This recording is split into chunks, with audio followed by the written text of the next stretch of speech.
So, you're coming to the end of your fast. You're on the last day of your fast. Congratulations. I'm going to talk to you about how to correctly end a biblical fast. I'm Pastor Steve.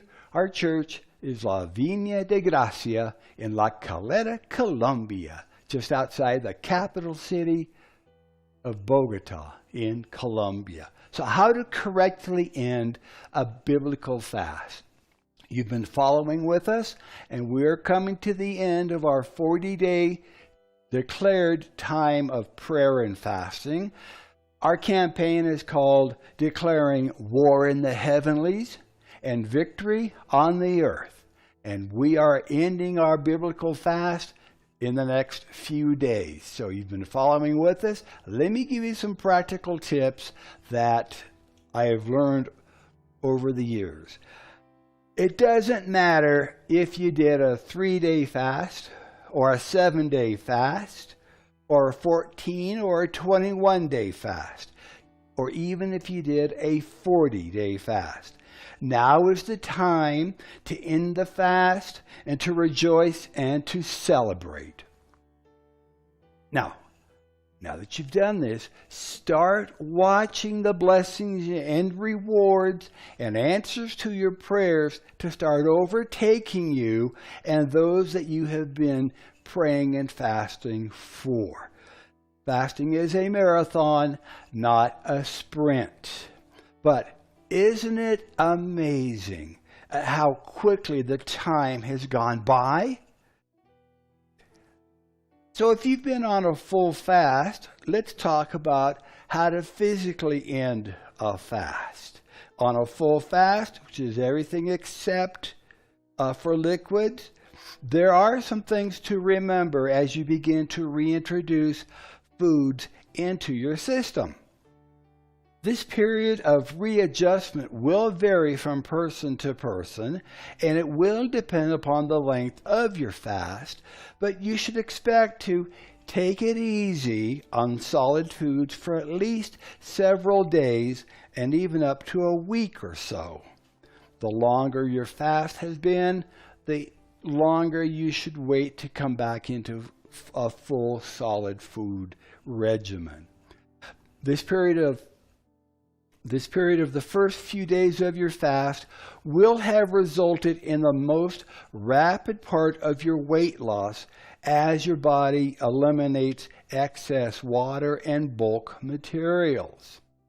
You have probably lost between half to 3/4 of a pound per day while on your fast. So a 14-day fast normally results in weight loss between 10 and 14 pounds. And a 21-day fast may have resulted in a weight loss of 15 to 20 pounds. And there are very few of us that could not afford to lose 15 to 20 pounds, if we're being honest. You should expect to gain back between 5 and 10 pounds over the next week or so, maybe next 2 weeks.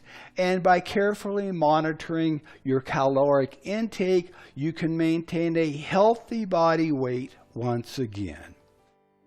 Your stomach has been slowly shrinking, and by the end of your fast, the stomach's capacity is not as large as it was before you started. You might be surprised to find that it does not take a lot of food to fill it up. In fact, you might find that your pre-fast grazing habits and emotional feeding no longer exists. So why reintroduce bad habits now that you've completed your fast?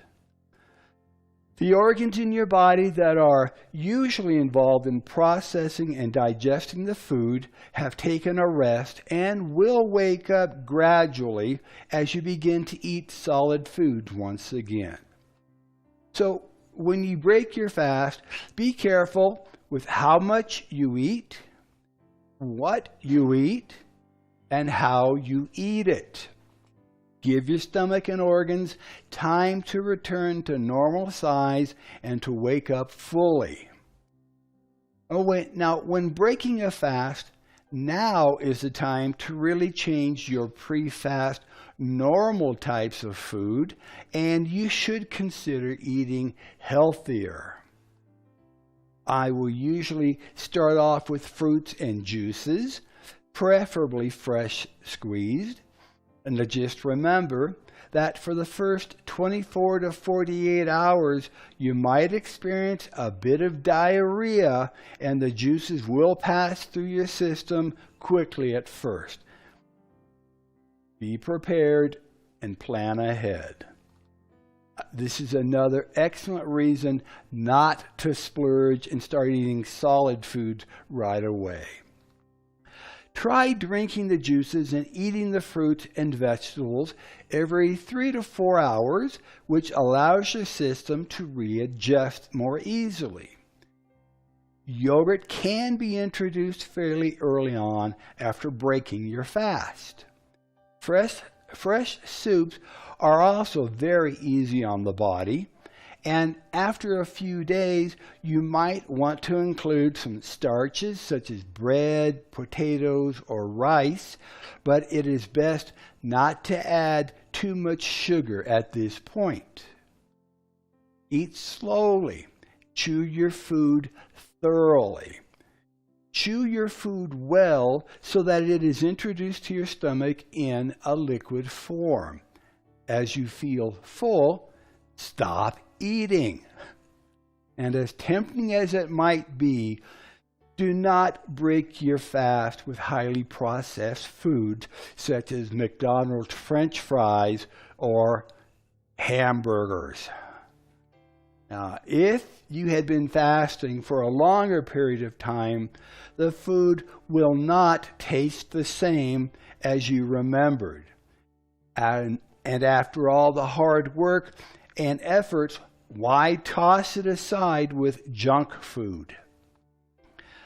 So, how can you win your fast spiritually? Well, even though you can rest physically, now is not the time to rest spiritually. Let me say that again. This is an important point. Even though you can rest physically, now is not the time to rest spiritually. Now, here's what I mean by that. Your enemy, the devil, may try to tempt you or to attack you as you begin to walk in the blessings that are following after you. Not only are they following after you, they are overtaking you. James chapter 4, 7 and 8 instructs us to submit yourselves therefore to God. Resist the devil and he will flee from you. Draw nigh to God and God will draw nigh to you. Even Jesus, after his 40 days of fasting and prayer time in the wilderness, he was tempted by Satan. And you can read that in Matthew chapter 4, Mark chapter 1, and Luke chapter 10. In other words, you should expect to be tested in your faith and resolve.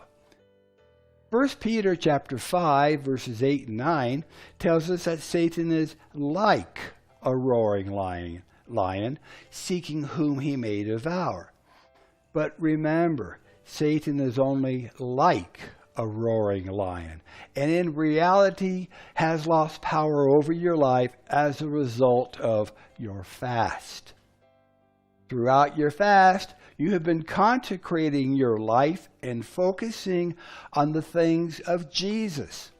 And your spiritual ears have become more alert and sensitive to hearing and responding to the voice of the Holy Spirit. Now you are alerted to even the smallest of sins and disobedience in your life that will grieve the Lord and that will try to keep you away from his presence. Satan will try to convince you that Now you're spiritually mature. You have arrived. That it would be okay for you to go back to those areas of disobedience and sin. It would be a very subtle attack and will not even seem like it's happening. But be alert. Be disciplined and be intentional in your pursuit of the Lord. Now, as you have now finished your time of fasting, this would be an excellent time to give a celebration offering to the Lord. This offering should be something that is of importance to you, and it can be a financial offering or a time offering or even an offering of service and dedication to Jesus. Congratulations once again. You have run the race to win, and you can expect your prayers to be answered fully, completely, and publicly. Be sure to continue in your consecration and dedication. Do not let go of the spiritual momentum that you now have. Be sure to continue in prayer daily as you seek the Lord in all areas of your life, and consider making fasting a part of your spiritual consecration. Even if you decide to fast for 3 days every month, make it a declared time of fasting and prayer, and make it a matter of spiritual importance. May the Lord continue to bless you, to protect you, to prosper you as you continue to follow hard after Him. I'm Pastor Steve, and we'll see you next time. God bless you.